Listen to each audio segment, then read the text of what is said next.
Casual Magic has been sponsored by Quiver, maker of the Quiver and Bolt deck cases and other fine deck holding accessories. Use the code CASUAL on their website for 10% off your order. We're also sponsored by Architect, the premier site for hosting your decks on the internet. I love them and they love me, and it seems like a good reason for you to use them. You can also support Casual Magic directly by going to our Patreon at patreon.com/ShivamB. And now, on with the show.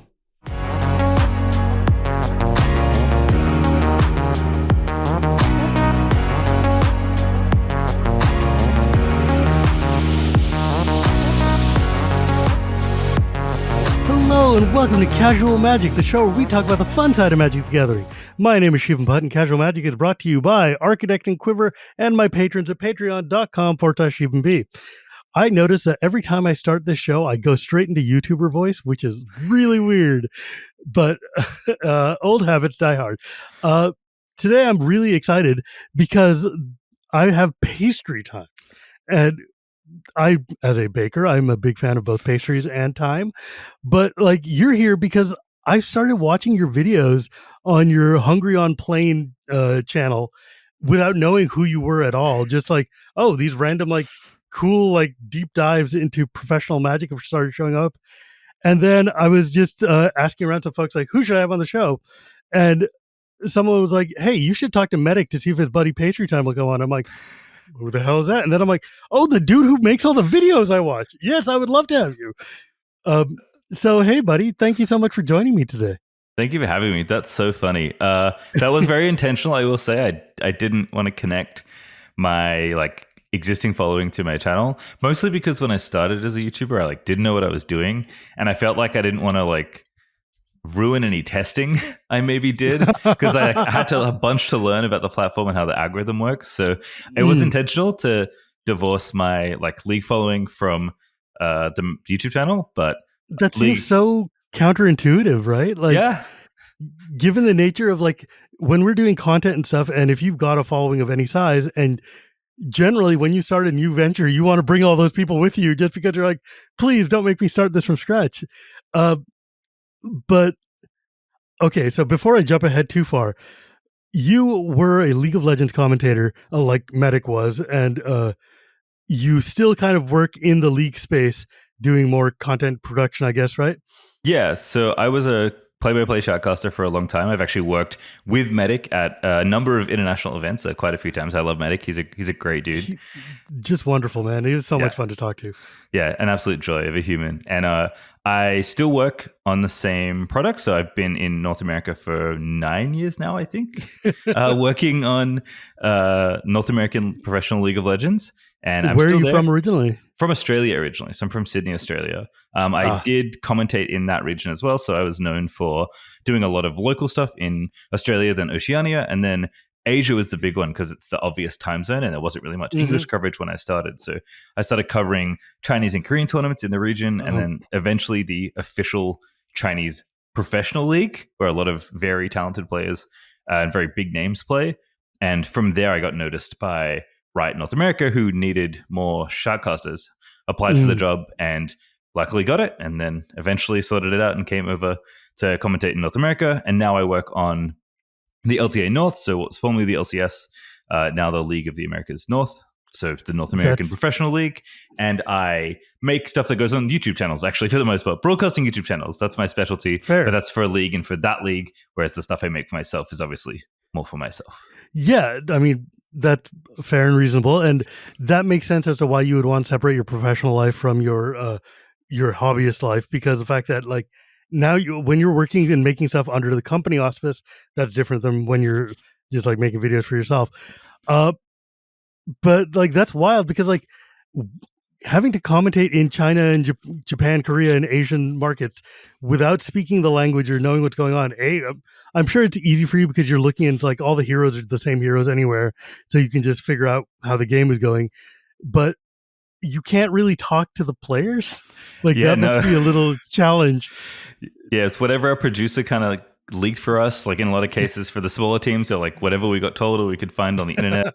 There's some like fans that would speak like this in English, and we'd sometimes talk to them. Mostly the time zones were wild. I've done some like all-nighters to commentate from like my study in Australia before. I've got up at 3 a.m. to commentate games before. I've done overnight. So what do? You're just like before. watching a stream of it and then just commentating as you go? Yep, that's exactly what's happening.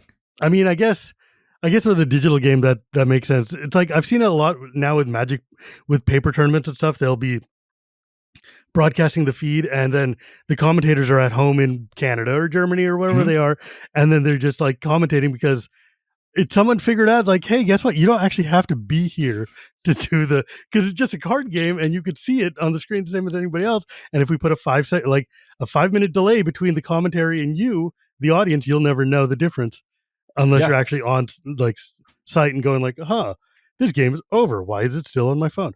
But yeah, I guess with League, if you're just watching League and you just know who the teams are, you could be like, oh my God, Red went and... Okay, I'm going to just preface this by saying I literally know nothing at all about League of Legends. I mean, except for what Medic taught me. Yep. And like the 10 seconds that I played it once where I was like, oh, this is like the worst part of Warcraft 3, but its own game. And then I was not a fan of heroes when they introduced them. I was like, this is dumb. Why would anybody want just hero units in a game? This is never going to go anywhere. LoL, Dota, League, and literally the entire genre of this game. This is why they don't pay me to decide what the future of gaming is like. But how did you get into League in the first place? I got into League like many people my age, I suppose, that got into League. It was the hot new game when I was like in my early 20s. So I was in university. I was actually playing World of Warcraft a bunch with my uni friends. I ended up leaving school because it and I were not compatible, let's say. Like I was not enjoying, apart from all the Warcraft, I was not enjoying my time at uni. So I decided to defer, but actually I knew I was leaving. I knew I wasn't going to come back, but I told my parents, I gave them the chance, I said, maybe I'll come back. There's a possibility. And after that, League kind of came out. And so I had quite a lot of spare time. My best friend actually back home in Australia, who was American, strangely, but he was like, oh, this new game came out. He's always like abreast of what the new games out are. And he's said, oh, do you want to play this? I'm like, it's like Dota. I'm like, great. I hate Dota. I don't think I want to play that. Exactly. Thank you. I think he spent a month convincing me to play. And then I, to make him happy, I tried it and fell in love. And I was like, oh, this game's sick. And just started playing more and more and more. Eventually got connected to my local competitive scene. Actually, weirdly, like as someone that wanted to play, I played in like a very small number of online tournaments and we weren't very good, but I was in the competitive scene, like as a player, as a sub sometimes for some teams, like trying to learn the game competitively because that's something I'd always been interested in other games. And from there, I discovered the local Australian competitive league scene, which was very small, as you can imagine. This isn't like Oceania, the region, that I'd eventually commentate. This is just Australia and New Zealand. And I got to know everyone very quickly because it's, again, very small scene. Because there are like 40 people playing, yeah. And then one day I went to show up to play in an online tournament. We used to play on these online open ladder tournaments of single Ilium, super fun, but brutal days. Like if you're making the final, it's like 10, 11 hours of playing League. And I went to play. Your eyes hurt after that. Yeah. The only person that showed up on my team, apart from me, online, by the way, we didn't have to go anywhere. This was online. The only person that showed up was our sub. So we couldn't play because it's a 5v5 game. So we ended up, and then one of my friends who was on the best team at the time in Australia said, oh, I'm streaming. Do you want to commentate? And I said, sure, I'll try that. So I restreamed his stream. We didn't have a spectator mode back then. It was well before then. And cast from a supports POV for like, I think 8 or 10 hours. And that team ended up winning that tournament, actually. So I was in the seat for a long time commentating. Okay, so how do you, like, if you just jump in and start, like, what are you doing? How are you coming? Like, how did you decide how you want to do this? Because like shoutcasting, I've tried it with Magic before. It is hard. It is hard to keep up with what's going on and keep a banter going and keep it interesting for the people who are watching. And if you're doing this for 8 hours on your first go round, was it weird? Like when you're just like, so he's attacking the mobs now, until like 30 minutes later you're giving just fluid commentary or something? Like, it's interesting. So I have had a bit of a history with esports beforehand. I actually started in Warcraft 3. which is one of the reasons I didn't like Dota, because I was a big Warcraft 3 fan, and I was like, why would I play the inferior game? I agree 100%. And I actually worked for a website. It was the largest English-speaking website for competitive Warcraft 3. It's called wcreplays.com. And I knew a bunch of people. I was actually a writer at that site, but I always liked the audio commentaries and the shoutcasters because I felt like they helped me as a noob learn the game most efficiently. But my background and like the thing I wanted to do, like thing I wanted to go to school for, was writing. I wanted to be a journalist actually at one point. I wanted to be a novelist, but figured that wasn't very easy. So I would be a journalist and then be a novelist in my spare time. Also an easy job, journalism. Yeah. So I started writing for this site because the website was like, well, you can't do both. You have to pick one if you're going to be on stuff. So I picked writing because that was the thing I wanted to do and get more experience in. But I had made a couple audio commentaries for really new players because I was really new and I'd learned from interacting with this community. So I wanted to pass on the things I knew at a way that was easy to explain to new players. So I'd always wanted to try things like shoutcasting because I knew a bunch of shoutcasters and I watched a ton of competitive Warcraft 3. Like I watched so many replays. So I had I always wanted to try it, but never got an opportunity in Warcraft 3. And then when I started playing League, the main reason actually I started playing League, the thing that convinced me after a month, despite my friend trying for weeks at a time, was that it had an esports scene. And I knew when I left uni, I wanted to go back to competitive gaming because that was something I realized I'd fallen in love with and just wanted to pursue it in some way. And I actually went on YouTube and Googled League of Legends competitive. Is there anything out there I could watch? There was one tournament, 2010. It was the finals of the World Cyber Game qualifier for North America. So the winner would be the national champion and go to the World Cyber Games, which is kind of like the Olympics of esports. And the person commentating that game, there were two people. One is a guy called DJ Wheat, who used to work for Twitch, who was a pretty big personality in the esports scene. But he didn't really know the game. He was kind of just at the event, and he was roped in to give this person a co-caster. The commentator is someone that people in the League space will know, a guy called David Freak Turley, who is a legendary commentator. I worked with him for many years. I love working with him. He's now a game designer, actually. He works on the game team at Riot. Cool. But he was one of the best 5 players in North America at Warcraft 3. And it was actually his content on the same website I worked for that got me into competitive Warcraft. And so I'm if this guy is in this game, it must be good. So I started playing League. I like that. That's awesome. I mean, you answered a handful of my questions along the way there, which is perfect because that just means that the conversation's flowing. Because there is an art form to being able to explain how a game is played to an audience that is trying to watch, both because you're trying to hit the engaged audience of people who know what they're looking at and just want you to kind of give us the fill-in. And then people like me who are walking and going what the hell is going on? And because I know Medic and I talked actually quite at length about what is the challenge of onboarding people into your esport? This is a problem Magic has a lot because Magic is an incredibly complicated game. And there's a lot of time when you're watching a stream where people are just tanking, just, staring at their cards, doing nothing at all, maybe tap a land, untap the land. Ooh, what are they doing? So trying to actually explain that in a way that the audience understands what's going on is an unbelievable challenge, which is why the people who do it are so, I mean, there's a reason why there's not a lot of turnover in the casters for Magic because those guys are so skilled at it and nobody else knows how to do it. Yeah. I actually got hugely influenced by competitive Magic commentary. So I've listened to, most Pro Tour webcasts at this point, but I grew up listening to Randy, BDM, Mike Flores, and Brad Gibbler commentate that era of early mid 2000s Magic. And I've since watched more modern Pro Tour coverage, and I also love it. I know a few of those people that work on the shows, and they're incredible. Yeah, Cedric Phillips and Patrick Sullivan on SCG are just absolute god tier. Marshall Sutcliffe, obviously one of the greatest in the game. Randy Bueller, I enjoy him a lot, but sometimes that guy is he's not my favorite caster because sometimes he gets a little up his own ass. He's just but the early days of Magic, you get who you get, and they were able to keep it going at least long enough for us to build a scene out of it. Yeah, that was shockingly good for early commentators. Yeah, Brian exactly. Hacker, Cooler, Mark Rosewater actually was a commentator on the Pro Tour very early on. I watched that on ESPN when it was aired in 1998. It was a long time ago. Yeah. That was wild. But yeah, it's so crazy because just the art of understanding every card that's coming out and what's in the decks and what could possibly be the play. I don't know. It's just super super complicated to me. How did you find Magic?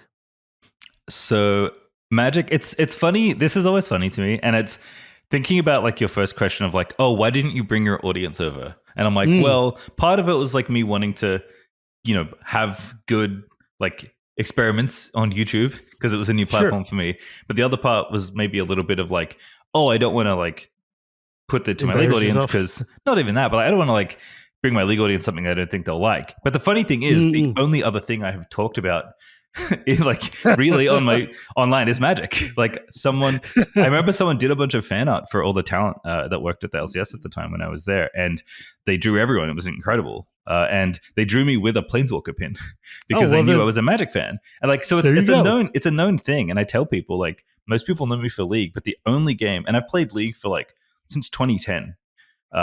So that's almost the entirety of League. Yeah, exactly. It is basically the entirety of League. It's pretty much since the game started.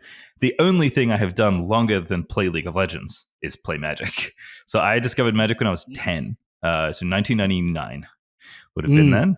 And it was a game I discovered kind of on the playground. Like some friends in my primary school were playing it. And I loved fantasy. I loved the world. I loved the art. And I loved games and generally, but card games especially. And I learned the rules, I think probably incorrectly. I then found a rule book and read it cover to cover maybe 6 times and just never stopped playing. I have not stopped playing Magic since 1999. Wow. I started playing in like 94, so I've been around for a very long time. Yep. But like even long timers, a lot of people will take a break or two in somewhere in there. You just kept jamming with it because like Australia's scene has always been very small, but very like tight knit, and like there's a lot of good players who've come from Australia, and like the competitive scene there is pretty healthy and stuff. But it's just always wild to me. I'm like, damn, dude, Magic made it all the way to like the far end of the universe. Yep. I mean, it's in English, so I guess it's not that hard, but like, it's still just like, how do you find these games? It's like when I talk to somebody from like Czech Republic, I'm like, how do you find Magic? Where the hell are you even? Yeah. I think the thing that made it awesome. Yeah, I think the thing that made it easy for me, at least, is like being a kid in the late 90s. Magic was everywhere. Like, I think it's hard. I mean, Magic now is going through quite a popularity spurt, I think we can say. Yeah. And so maybe now people think like, oh, Magic's everywhere. Like, of course I found it. It's like all over the internet. And the vice president of America played Magic, for God's sake. Yeah, that's true.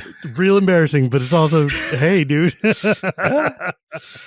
Yeah, it's wild to think about. But I was going to say, I remember like my local video store sold booster packs. That's how prolific Magic was in the late 90s. So you couldn't miss it as a young kid. Even in Australia, even somewhere like Australia, like the game was just massive. I mean, when I was thinking about this the other day, I was like, how did I start Magic? And it's because all my friends were into Pogs, like, which were the stupid milk caps that we used to flip or whatever, because the early 90s, you were desperate to play literally anything. And then going to like, middle school in my band class, I go to recess.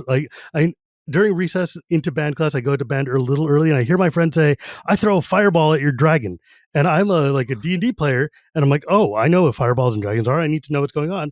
And they showed me this cool card game with like fantasy artwork and this sick looking dragon. And the dragon was called a Shivan dragon. And I'm like, they spelled my name wrong. What the hell? And I was so mad. I'm like, whatever's the opposite of that, I'm going to play it. And so I got blue-white deck, and I started jamming. And I realized I have made a huge mistake because I am a red player. Like, what am I doing? But like we dropped Pogs instantaneously and just went straight into actual Magic cards. And it was like, it's over. Like, I've still got like this random Mirage booster pack box on my desk for I don't know why, just sitting here. My desk is covered in just Magic crap all the time. Mine too. So wow, it's so 99. You started in like what, Urza's block or something like that? Yeah, the first set I really remember vividly was Tempest, which was printed before then. But that was the first set I remember really getting my hands on and really like just falling in love with. Like the characters, the story, the art, like the whole set is beautiful. And there's so much, like, it was such an easy story to get into, especially as a kid, because it was like, Band of Heroes trying to beat this big very evil. Basic fantasy. Yeah, it was really cool. And like, I thought the whole Weatherlight crew was so cool. And just kind of just kept going from there. It's interesting. I went from like a like a casual kitchen table player like everyone else through like Odyssey Judgment. Played Magic in stores in like 2003-ish. I remember like playing someone's Affinity deck, just like someone wanted to play. They're in the store and they like obviously crushed me because the deck's ridiculous. And I was like, oh, that was cool. All right, I'll go back and play something else now. Like it didn't deter me. I was like, oh, that's cool. Like, and then I played against Septuchant as well around the same era. Also crushed me. And I was like, oh, that's cool. I didn't know you could do that. But I never really competed much. I found competitive Magic through watching broadcasts. And then I started competing more when I was a bit older. But I wasn't someone that was drawn to competition. I actually didn't really like sports, at least watching sports in general. Like I played tennis and soccer growing up, and I liked those things. And I was somewhat competitive. But I think if you meet most of my compatriots, I'm like not very competitive for an esports commentator. Like most people in my position get into competition because it's like a big part of who they are. And for me, the draw to competition is the joy of solving and learning like complicated things. Like the first time I saw someone like pick up a tree in Warcraft 3 as Night Elf and go take a camp with it with their hero, I was like, this person's a genius. How did they think of it? And it turns out this is like the most standard dominant strategy for Night Elf in Warcraft 3. And seeing that people could do things I never dreamed of was the thing that drew me to competitive. And that's still the thing that brings me back to this day. 100%. So I watched Magic for much longer than I competed in Magic. I still watch competitive Magic. Like, look, dude, my brand is casual Magic. I'm long known for being the most casual dude on the Commander's ruling committee. I'm like, I'm literally the poster child for scrub tier kitchen table play. However, my secret vice is that I will watch every and any professional Magic game anywhere. I will listen to all the commentary. I'm like it's like watching sports for me in the sense of like, I don't want to be on the field having a guy who's 400 pounds running me down, but I will watch him all day long. It's like, I will watch a Brian Kibler play or Louis Scott Vargas or whatever and like, you're right. I want to see the artistry. I want to see the kind of insane stuff that I would never come up with. Just like, what do you mean that combo is infinite? And it's like, I love that stuff so much. One of the funniest things that happened to me at a Magic Con was I was over in the Pro Tour area and they were doing like the top 8 and I was just birding. So I'm just watching from the stands because I'm like super excited. I'm a fan of live Magic and I'm like, oh yeah, let's go. And someone comes up to me and is like, oh my God, Shivam, you're here. Can you sign this autograph and take this picture for me? And I'm just like not even looking at them signing the card. And I'm like, dude, I'm watching right now.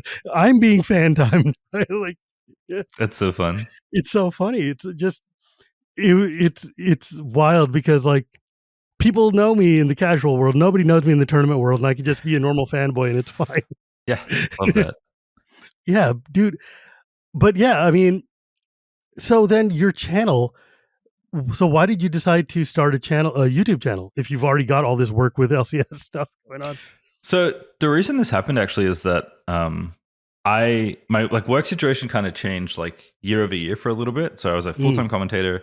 And then at one point halfway through, I think 2022, I want to say, I was told that I wasn't going to be on a talent team anymore, which that sucked. I loved that job. I thought I was going to do it forever. I thought I was going to be like Vince Scully and just never stop commentating. But things happen. That's fine. And wasn't on that team anymore. But they said, hey, like we've already been doing some production stuff. You should keep doing that. Like that's something we need. So I started doing more content production, did that for like the second half of the year, and then did it as my full-time job for a bit. And then the way like climates work, basically there was a year I became a freelancer. I think it would have been a little over a year ago now, probably the start of 2024 if I had to guess. So I was still working quite a lot, but I wasn't working full-time anymore in any capacity. So I went from being a full-time employee to a contractor that was still basically full-time to a freelancer, which is what I currently am now. And I had like a bunch of downtime that I didn't have before. And I was like, well, what am I going to do with my life? So I tried to like find a little more like freelance work, and that went okay. I did a couple of things for some of like the league teams and stuff, but had way more free time than I expected. And there had been this, as someone that grew up like writing his whole life, I felt like I had neglected the creative part of myself for a very long time. And it just hit a point where I felt like I needed a creative outlet or I was going to explode. Like, I just felt like if I didn't have something to channel my creative energy into, I was going to lose it. I So agree 100%. That's why this is episode 281. yeah, well. So 10 years working in corporate, man. This is what you get. But yeah, go ahead. So yeah, it kind of just came out of that. I was like, I had more time than I expected. I had wanted to find an outlet, and I'd always wanted to try YouTube. But it's funny, I'd been on camera professionally for like a decade, and I'd streamed a little bit. But I have so much respect for live streamers. It's so hard. I don't know how they do it. Oh my As God. consistently as they do. Like Yeah. I will go on a live show with like all these bells and whistles and like all this production value for hours at a time and cast like a full best of 5 in League, and I'll be like, I'm good. I can't go live for 3 hours straight. It's just exhausting. It's so you exhausting. watch it like in Newmont the Nummy, and you're like, how do you not just die? Like you're just doing this 24 hours a day. What is going on? Yeah. So so much work. So I couldn't do that. And I was like, I don't know if I can be a content creator. Like, I don't know. It seems fun. Like I liked the platform a lot. I ended up like, I watched so much YouTube, but even then I was like, this is the main thing I'm spending my free time on. Like if I'm not playing games or playing Magic, I'm watching YouTube. It's my TV at this point. Yes. And I just had this niggling thought of like, well, Magic's getting really popular. And I think the thing that triggered it in my brain was like, in my esports sphere, so just like think like just League of Legends in LA, which is a pretty big thing, I guess, for English speaking league, because sure, a lot of the league is located in the area. So there's a lot of people that work kind of for teams or in the space or even at Riot or at other esports companies. So I noticed like a lot of people starting to play Magic. I was getting invited to stuff and I would go to things like every few months, and I was like, there is 4 times as many people as there used to be here. And then like Medic would tell me he's starting playing Magic, and like Dracos is playing again. And I'm like, what is going on? Like, why is everyone in my space playing this game I've loved for so long? This is so Travis Gafford is playing Magic. Of course, Travis Gafford was a big reason. I love Travis. Thank you for hosting the things that you do. But I was like, if people are getting this into Magic, I should probably make some Magic content. I love Magic. And it just kind of was like, it seemed like a good time. I don't know. I got some spare time. Let's try it. And that actually led to a video I filmed at the first Magic Con Vegas, certainly my first Magic Con. I had this fun idea. I was like, this seems fun. Let me film it. So I filmed it. And that started the YouTube channel. But it was just kind of like on a whim of like, I've got a bunch of energy. I have a bunch of time. People are playing Magic all around me. Let's see what I can add to the space, was kind of the thought. Yeah, like that was a video that you made with where you went around the MagicCon and asked people to build deck for you or something like that. Yep. You were in that video. Yeah, I know. Wait, what? I was scanning through it and I'm like, wait, I remember this, but that was before I knew who you were. Yep. I no one knew who I was really at that tournament. I very confidently asked many streamers and personalities that are significantly more popular than me in the space, and just was like, I know these people. Let's make a video. That's They'll be funny good as hell. surely. Yeah, like no, and I because I was scanning through it and I'm like, wait, I remember this video. Oh, and there I am. Even God, I look horrid. I should shave. Yeah, so that's rad because I remember that exactly. But your videos are like, because I was like, what the hell is this dude who's doing like, because the video that I watched that I remember that really caught me is the one that like I guess everybody did. Yeah. Which was the you have a video with 1 million views. I know, that's so wild. I didn't even know that happened. Like a friend pointed it out to me. It blows my mind. Like what? And that was basically like a video about I think was it Ularade? It was Ularade. Yeah, like playing some. Yeah, exactly. Because like he's got the long blonde hair and he's tiny. But like I guess there was a void because there was no. Because like since BDM doesn't make videos anything like that, there's no like Pro Tour history or like any kind of contextualized like things that have happened. So your channel is kind of sick for just bringing this stuff back. Like, didn't you do a video on the Prosbloom deck and on like the cheating and stuff around that? Yeah, like stuff that you and I would remember from the olden days that nobody knows about, but somebody ought to record. And I think, honestly, I think you're doing a great job putting it out there because like, this is stuff that like, if we don't keep it now, we're never going to, this is going to be gone. Right. Cause there's no record keeping. No. Like, and BDM is getting old and he's not, I mean, like all these old storytellers we have are just, they're not putting their stuff into a medium that we can keep track of, and nobody has old zines anymore. So it feels a little bit like a companion piece to like Ristic Studies type of stuff. Yeah, I've definitely taken a lot of inspiration from Sam. He is like one of the most Like, he's impressive god content tier. creators, I've ever seen. Like, I love everything he makes. And definitely there's like, I think he proved that like you could make long form Magic content and it could be successful. And Yes. that was an inspiration to me directly. It was like, oh, if this person is this successful making videos that are this good, I can like, it's okay to release like one video every 3 weeks and Yeah. that be enough. Especially But since it's your side gig, right? Like you just put out a video whenever it's done and you're good. yep, Or like pretty once a month or much. something like that. Yep. About once a month right now. Would like it to be a bit more frequent. It's definitely one of those things where like started as like a fun project, has evolved into like kind of a part-time job. And right now I'm balancing, basically a full-time job and basically a part-time job. So trying to figure out how that goes. I think in a Yeah. dream world, I would love to do YouTube for most, if not all of my work, but for a long way away from that. And that's okay. If it never becomes that, I think I'm still happy. I'll still make the things I make. It is wild though to like look at your channel and see that when you started making documentary style footage, your views went like Yeah. 100-fold or 1,000-fold from what they were. Yep. Like, you've got like, oh, I'm going to do a deck tech, 500 Yep. people watch it. Yep. Oh, here's a talk about this guys who broke the slivers deck in Pro Tour, 700,000 people. Like, okay, maybe this is the direction you should be going. Yeah, so it's funny how that happened. Where like, so I was making Commander content, which because everyone was making Commander content, and I was like, is there something in the space I can do differently? And it was very much like I want to be the biggest slice. It was also the part of the game I interact with the most. Like my Magic life is playing Commander. Like I love Legacy. Like it's my everybody's Magic life, right? Exactly, is playing Commander. So I was like, well, I want to capture this bigger slice of pie. I think I can bring something else to the table. I'm learning like how to make content. Let's see what happens. So I did what everyone kind of expects to do. It's like I started a new Magic channel. It's about Commander. Surprise! But I always had the thought in my head of like, I have done esports storytelling. Like that was basically my entire career as a commentator. I made like, not only was it a focus that I wanted to bring to broadcasts I was on, and I was a person in meetings always like bringing things up and trying to push for little narratives and like bring that stuff forward. Like I also made a show with Riot. There's basically the thing I do for Magic, but for them, we made a show called Replay Files, which is really sweet. You should check it out. Not you personally, you the viewer. And then subscribe to this channel. That's important. You'll have time at the end. Don't worry. No, to your channel, not to my channel. Oh, my channel. I would love people to subscribe to my channel. Yeah, subscribe to this channel. It's a great channel. So what happened is Pro Tour Nadu happened. And I was watching the Pro Tour again. And I was like, man, the Pro Tour is so fun to watch. I love the Pro Tour. I miss this. Like, yes, because I spent so much of my youth watching competitive Magic. It's like basically how I learned competitive gaming. And I saw that top 8 and I was like, this feels familiar. There is another Pro Tour where this basically happened, where one deck had 6 copies in the top 8 and it broke the whole thing. And they're both legendary 3-drops. And one happened last year and the other one happened in like the late 90s. I think like 99 or 98.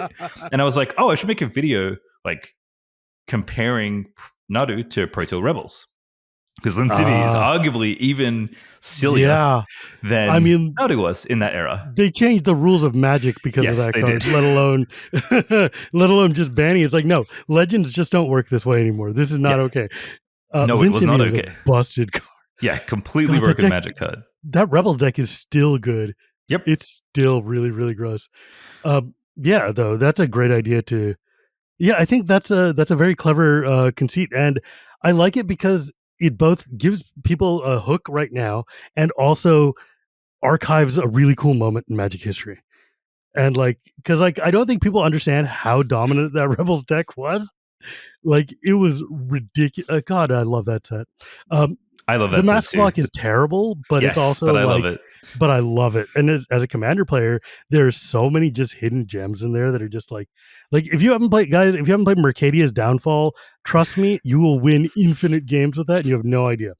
But yeah, like, I don't know. I think like your pivot into doing that kind of stuff, just great. It's such a great idea. As soon as I made that video and it got like 18,000 views in a day, I was like, oh, I figured it out. I found my audience. Okay, I guess we do this now. And like, I genuinely was like, can I do both? Like, it took me longer. Like, I wanted to release a video every week. I still liked doing Commander stuff. Like I had like almost like a crisis of self, like thinking about this. I even messaged, like I was talking to Jim from the Spike Boost. I love Jim, one of my favorite. Jim is one of my dearest friends in the space. And I was like, Jim, should I pivot? And he's like, just, it'll be okay. Like you can always go back, but like you should do whatever you think you want to do. And Jim was right.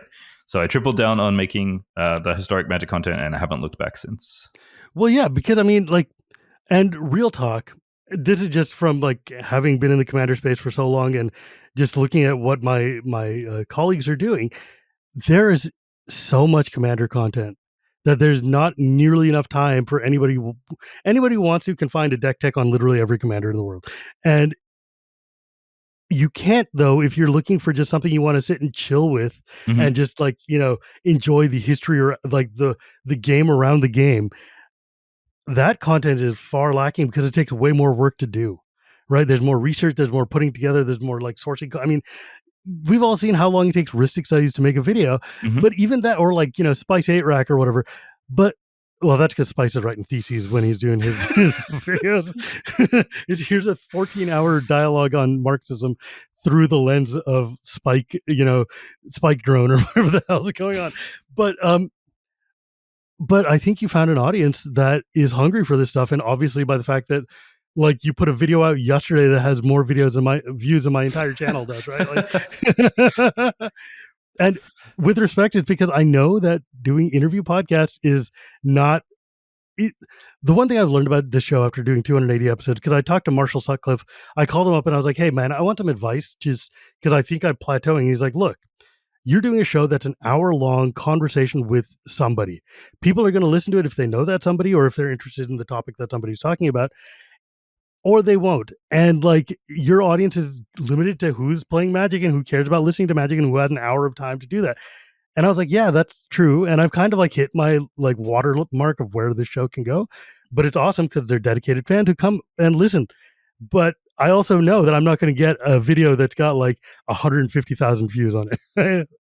Like I played a game with Prof and that video got 1 million views. And that was like the biggest video I've ever done in my life. And I was like, should I do that? And I'm like, no, I shouldn't. I'm not Prof. He's got a team and a house. Like I just talk into a microphone, man. I love that episode, by the way. It's well, it's one of the funnest Commander games I've ever played in my life. Such a treat. Such a good episode. God, I don't know. I keep going back to it just because Sam and Spice are absolute delightful people to just hang out with. But that being notwithstanding, I don't know. I like the types of videos you're doing are like, man, I wish I could do that. But why? You're doing it. It's great. I'm enjoying this. Yeah, thank you. It's funny. I kind of thought that about myself for a long time too. It's like, oh, this is the most logical thing for me to do based on the things I'm passionate about, based on my background as a commentator in League of Legends, based on things I've like already made in other games. And I just was always thinking like, I'd never know how to do that. It's going to take so long to edit. I have no idea how to make this. And I don't know. Eventually, like that Pro Tour with Nadu happened and I was motivated enough to edit for 2 weeks straight and release that video, and it went from there. Yeah, like, so what's your process for making these videos? How do you like come up with the topic you want to talk about? Because like things like LSV and Kai are very easy topics to hit, but like, why would you go back to look up Ularade? Like, so in a lot of cases, it's stuff that I like remember watching as a kid. So like I was brought into Magic, competitive Magic, because of a video that many, many people have seen. And if you are watching this and haven't seen it, you should go watch it. It's a video about a little card called Lightning Helix on this little website called YouTube about 18 years ago, I think. Something like that. It's called like the Top Deck Code Around the World or something like that. Top Deck of the Century, I think is the name of the video. And it is a very famous moment at Pro Tour Honolulu featuring a Top Deck Lightning Helix. Which I'll make a video on that moment one day. Don't worry. Yeah, it's in the greatest moment of Magic, man. But it drew me into it. Maybe I was like, oh, people play Magic competitively. This is sick. And from that moment, I have watched. Like I spent my like youth as a like older teenager, like 16-year-old to like early 20s, watching the Pro Tour. So a lot of that like mid like 2005 2010 era, I just devoured every possible Pro Tour that was on. I would watch them live. I would comment in the general discussion boards. I would get excited when Randy would read my comment because between games, because there's 3 comments from the message board. If you didn't know, hell yes, during the webcast. So like I was super in it. But eventually, and there's only so many Pro Tours a year. Yeah. So I watched them all, and I was like, well, I need more Magic. And the Hall of Fame came out. And then when the Hall of Fame came out, they like released a bunch of archive videos from like the different matches that these legendary players had played. So of course I watched all of those too. And I've just seen most of those videos so many times. I just remember that Pro Tour was always sticking out to me so much. Yeah. And I think the thing that triggered it was Card Market made a video, also another incredible YouTube channel that I take. Absolutely fantastic. Like a ton of, I'm inspired by how impressive and diverse their body of work is. But they every now and then they do like little Magic history things with Frank, and they've done like some like adjacent content, and they made a video about like some of the worst decks in Magic history, and one of them was Ole's Spider deck. And I was like, oh yeah, it's interesting to think about how people think about this deck and how bad it is. But like, actually, this is a really interesting story here because this deck like completely broke the very tiny metagame it was in. Like it won easily. Like it completely triumphed over the most meta deck. I'd seen this Pro Tour so many times. Like I think there's like a semifinal between Fleischmann and someone else playing basically a control mirror, and then the final with Ole and Sean Fleischmann. I've seen that match probably 6 times before I watched it again for the video, and I was just like, oh, this is a cool moment. I don't think people know this. Like, let's make a video about it. And that's a lot of the videos. Been friends a long time ago. Yeah. I love watching old Pro Tour so much. You should do a video on the eggs, on the final for the eggs deck, where it was just like, Takahashi is sitting there while the other guy's just popping off, and he's just like counting, doing the storm count because he's got nothing else to do for like 40 minutes. That was funny. Or like, do you remember when, like, I think there was, I'm trying to remember what the Pro Tour was where Kibler just wrote F6 on a piece of paper and got up and left it. That was funny. I do remember that. I don't think that was... Or maybe it was either as a Pro Tour or like a GP, but I don't remember what a... I think that was... If it was Kibler, it must have been a Pro Tour. I think it was a Pro Tour. Yeah, because he doesn't play GPs. I'm wondering if... I mean, he's won some GPs, so he has played. Well, these days he doesn't need to. Yeah, No, he does not. I wonder if that was. There's a particular. So it's Kibler's interesting because there's like I have a lot of Kibler videos in the like the opening case of emergency like box. Like I'm really excited to make them, but I'm trying to give them as much time as I can. And there's at least 2, probably more, that are just about things he's won. If you want to know how prolific his career is, what's craziest thing in the world? It's like. When I first met him, it was like he was coming to GP San Jose or whatever, and I was just like still brand new kind of to the scene, and I look up, I'm like, holy crap, you're tall, and he's like, yeah, I am, and I was like, that's the dumbest thing I've ever said to anybody. And then the next time I saw him was at the pseudo Magic Con between COVID and Omicron that CFB did in Vegas, and I was sitting down with my friend like Olivia and Jim from the Spike Feeders and whatever, and then Brian Kibler sits down, and I'm just like. It's my favorite Magic player of all time. What the heck do I do? And I beat him with the Dragons deck. So it was like playing Commander. And I was like, I beat Brian Kibler with a dragon. I will like ride on this for the rest of my life. Yeah. No one can take that away from you. That's great. Yeah, no, now he's just better than me in every way, shape, and form in Magic, but I did beat him one time. There you go. It's funny. The first time I met Brian Kibler actually was at work. He was being... Guy. Yeah, he loves League. He loves League. I think he might still watch, but yeah, he watched the. He does. He watched the League commentator for a long time. So he knew, like, we each knew who each other was, but we were like at work, like going through something in one of our like sets at one of our studios, and he was being toured around by his friend who I think at that time was a recent hire to Riot, who I don't think works there anymore, but someone people might know who's also on a Pro Tour called Tom Martell. So he was like touring his friend around the campus because he worked there now. He wanted to take his friend, Brian Kibler, the other professional Magic player, around like the office because he knew he was a fan of League. So like we just kind of like did this, be like, oh, look, I know you. And that's the first time I met him, but it was very like brief and informal. And then we've just always kind of been in touch. Like existing in spaces that we both loved. Yeah, and then he invited me on Commander at Home a long time ago when they first started the show. And I haven't even been invited on Commander at Home. That's super cool, man. Like Commander at Home is... There's a thing about like game nights and Commander at Home where it's like, look, I am big enough that people know me, but I am not big enough to draw people to those shows. And like my audience is Olivia's audience and is Kibler's audience. And so I'm like, marketing wise, there's no good reason to have me on there.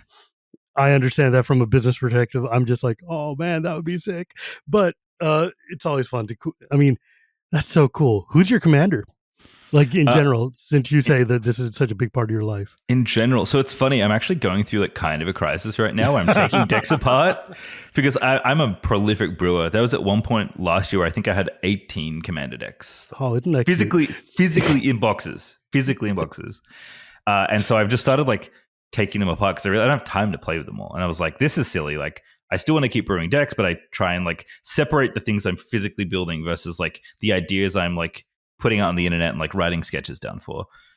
So I'm like, I think I'm at like maybe 6 decks now, but my longest running commanders have been Sidri, who's my first ever commander, because when I asked my good friend and like semi-competitive Magic player back in Australia, what should I play?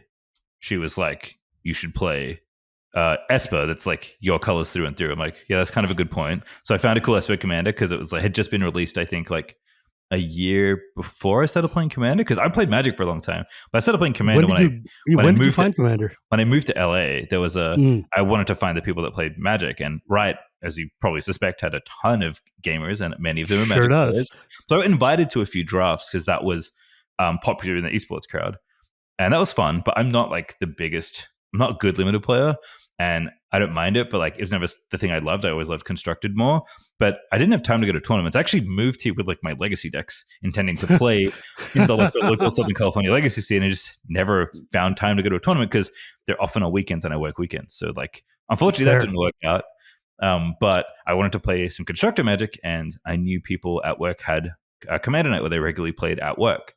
So I was like, I've never played Commander before. I knew about it. I played once, back in Australia. One of the judges lent me a deck when we were out after like a game night at the local game store. We played it like I was in a pub, like reading cards in the dark, trying not to avoid liquids that are on this sticky table, and just like learning Commander from a bunch of endemic Commander players, many of whom are like judges in the local community. And as you know, the judge community has a pretty strong The judge community is Commander. Yeah. Yeah.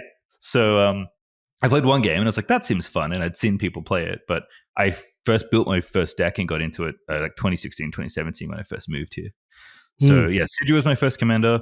Then Queen Marchesa I fell in love with, who is currently like being ported to like Nariv because I wanted to try something else in Mardu. That deck looks cool too. I've had like a Mardu deck for a while, and then I've had a green-white tokens deck for a long time. It was originally Trostani, I think the first one from Return to Ravnica. Then it became Kadira because I wanted to make rabbits, and then Bloomburrow actually released legendary rabbits, so now it's Phidias. But I've kind of had like I used to call it Cute Storm. It was like a go wide token deck with the cutest animals you could think of, and it was originally like squirrels and rabbits and everything I could fit in, and then Bloomburrow released so many rabbit cards, and rabbits are my favorite animal that the squirrels had to get moved to a different deck, and then it's just all rabbit type. Fair. I mean, I built a Kadira deck, and the last time I played it, I made something like 700 rabbits on the table, and I had to. And my deck's conceit is that the rabbits never attack. They all have Exalted, and they make Kadira super big, but. That's like awesome. One token will wear a mask that lures all the blockers, and Kadira will walk in with all of her equipment and just punch you in the face. But the rabbits never attack because I don't want my bunnies to die. But like, I had to leave that game, so I played the card, which is like, draw a card for every creature you haven't played. And I'm like, I draw 750 cards. I'll see you guys later. That's awesome. It was so good.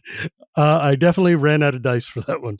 Oh yeah, Kadira is a blast though. That deck I love that deck. So sick. Yeah, man. Like, Commander is so much fun. It's so much fun. it's the realm of infinite possibilities. That's why I can't stop like playing and brewing. Like, this is why I have problems. Like, I see a new legendary creature, I'm like, that seems fun. I can do some goofy thing that's never been done before. Let's do it. Like, I have a red-white deck. First of all, the red-white deck was like led by Zerda, and its entire goal was to activate Goblin Tribe Ultra as many times as possible. But like, I have like 20 lands in the deck, so it was like the fair way. I wasn't trying to like chase people out. In the world. I was trying to fairly burn people out, and then that kind of evolved to like, what if I tried to kill the whole table by rolling die non-deterministically, which is a thing you can do. There is a way to do this. So I have like that as an idea that I'm trying to do. Non-deterministically. Yeah. That is a very frustrating sounding thing. Yeah. If you have Captain Rex Nebula, and there's a dwarf from the Baldur's Gate set, that says whenever you roll a die, deal a damage. Mm-hmm. Yeah. And then Captain Rex says whenever you deal damage, whenever the vehicle you've made from his ability deals damage, roll a die. Not combat damage, deals damage. So you can keep rolling as long as you don't roll the mana value of the unit. You can keep rolling and eventually ping the entire table. It's like, this seems fun. I just try and do the dumbest stuff possible. Like I built a deck where I played. Actually, this is on my channel. This is actually this is my first successful commander video. It was like I saw Eowyn in one of my like commander games. And I was like, oh, I always wanted a commander that could like take out any threat from the command center. That would be such a cool ability to have. I was like, Eowyn is so close, but kind of conditional because like there isn't really a good way to make her power lower. And you could do it with something like Heartless Summoning, but that's a black card. So I was like, how am I going to do this in Boris, where I make her power low enough that I could kill anything? And I was like searching and searching and searching and searching. I was like, oh, stickers permanently change power and toughness once you put a sticker on a creature. What? So I built an Astral Slide deck that tries to flicker Eowyn as many times as possible after she's been given a 1 power sticker so she can shoot almost any creature in the game. What the hell? And I made a video about that. Yeah, this is the kind of stuff I get up to. I will say this. I am unbelievably full of respect for you right now, just because of the fact that you are living the commander dream that I fought so hard to defend in the rules committee and in the CAG, which is to say, like, silver border cards are magic cards and they're goofy and silly and it's okay to play them. It's fine, have fun. And B, doing dumb stuff is fun. It is so fun to come up with the most idiotic way to kill it. Exactly. Like, I had a friend who had a deck which was based around all of these, like, it was a red-black deck that was based around just like nugging you for every kind of damage you could do. And it would put you into the mini games where it's like, you know, the countdown begins at 5 and then he'll drop down a sulfuric vortex and then, or some kind of thing. And we'll all just end up dying on our upkeep. And it's like, I love this. I love these kind of nonsense builds that people do. Like I put Earl of Squirrel into my Kadira deck just because I love that Squirrel Link is one of the greatest abilities ever. That's so good. Oh God. Yeah. Stickers though, man, that's bold. Like, stickers are a lot. I needed a solution. I mean, you know what? God bless. Because, like, for those of you who don't know all of the every card ever, AON Fearless Knight says when it enters, exile a target creature an opponent controls with greater power. Legendary creatures you control gain protection from each of that creature's colors until end of turn, and she starts at 3/4. So obviously, you want to find a way to bring her down. And red and white are not necessarily known for being colors that lower power. Nope. The other problem is that the way her ability is worded, you have to pick your target when the enters trigger goes on the stack. And you can't pick an illegal target. So even if you can lower her power with the enters trigger on the stack, you can't ever target anything lower. Because that was my original plan. I was like, there's a bunch of white cards that tap and lower power. This will be great. And I'm like, oh, that doesn't work. Okay, what else can I do? There's also a card called Toymaker's Trap that I tried to break for a while. Not break. I tried to like become my win condition for a while.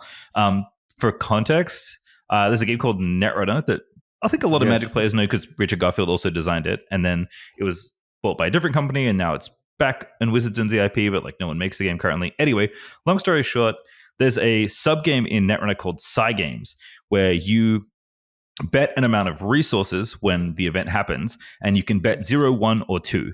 And typically the way it works is that if both players bet the same amount, then the effect you get then the bad thing happens to the player. Otherwise, like you're basically trying to bluff them out so they don't guess the same number as you. That's the general incentive for side games. I love side games. So we don't have anything like it in Magic. And the closest thing is kind of Toymaker's Trap because you're doing this fun thing where you're trying to like get people to guess numbers and then the numbers get lower and lower and there's this big back and forth. So I tried to think of a way to make as many copies of Toymaker's Trap as possible to like realistically deal enough damage to like threaten to kill somebody. I haven't for pulled the it off audio yet. Listeners at home. Toymaker's Trap is 2 and a black enchantment from Doctor Who. At the beginning of your upkeep, secretly choose a number between 1 and 5 that hasn't been chosen. If you do, an opponent guesses which number you chose, then you reveal the number you chose. If they guessed wrong, they lose life equal to the number they guessed, and you draw a card. If they guessed right, sack this enchantment. What a weird card. Yeah. This is the stuff that goes on in my brain. And then sometimes I'm like, oh, Champions of Kamigawa is a cool set. Let me build like a samurai deck with Sensei Golden Tail. That's actually one of the decks I'm currently building. I'm almost finished. And that was like I've never really lent into flavor fully as like building a deck. I love this set and this aesthetic and like this creature type. Let's build a deck. And I was trying to make like the best version, not really the best, but like I was trying to make a good version of this deck that lent into the flavor as much as I can, and that was fun too. Like I don't know, this is the problem. There's like infinite things you can do. Like I just every day a new card is spoiled, and I think about a new dumb thing I want to do. I mean, dude, there are like literally hundreds. I mean, there are thousands of legends out there, and they all do entirely bizarre things. And like for instance, on my other show, Shivam and Wheeler, we do a bonus show for our patrons where the patrons will suggest a commander, and then me and him will spend half an hour and try to build a deck around this commander. Oh, that's and they awesome. come up with every random thing. And like, these are all cards that I would never think of playing or never want to like look at. And suddenly I'm just like, the last 4 decks I've built have come out of just brainstorm sessions of like, what the hell is even this card do? Like, what is this deck? And it's just such a blast to like to just think about like ways of building things that are so bizarre and around the corner, and finding like Wheeler, one of Wheeler's pet decks is a thing called Eutropia Flyers. It's like basically his whole goal is to throw your creatures into the sky and then shoot them out of the sky. And it is the funniest thing in the world, and it's an insanely powerful deck.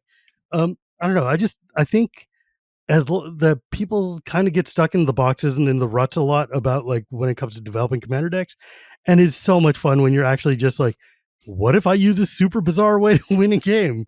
Yep. I don't know. I love that. I do enjoy playing CDH from time to time. Like, not like the most competitive person ever, but obviously have like a pretty extensive competitive background in gaming, and learning new competitive games is something I love doing. Even if I'm never going to play it, I want to know about it. So I want to watch the broadcast. I want to like understand what the metagame is, the different like mechanics and strategy, because like that experience of learning a new thing in that space is super exciting to me. So I've played a decent amount of CDH. I do genuinely enjoy the games that it generates. I'm actually even like considering playing a bit more recently, just because with the bans and stuff, like the format seems like it's in a spot where I haven't checked it out in a while. It seems kind of fun. But like that is not my default way to play Commander. Like I come from a competitive place, but I just want to do the dumbest thing possible. Right. And I think the spectrum of experiences you can get in a game like Magic, let alone a format like Commander, are so wide that I just want to experience as many of them as possible. Amen to that, man. That's a great place to kind of bring this to a close. You have a very good broadcaster timing. You're like, have you? But before we go though, have you tried playing cards like Illicit Auction or Mage's Contest? No, those are things the one where you bid life for. Like no, I should. They're super fun. They're so there's weird. Choice of and so Damnations fun. too, I think. There's lots Choice of Damnations is also up there.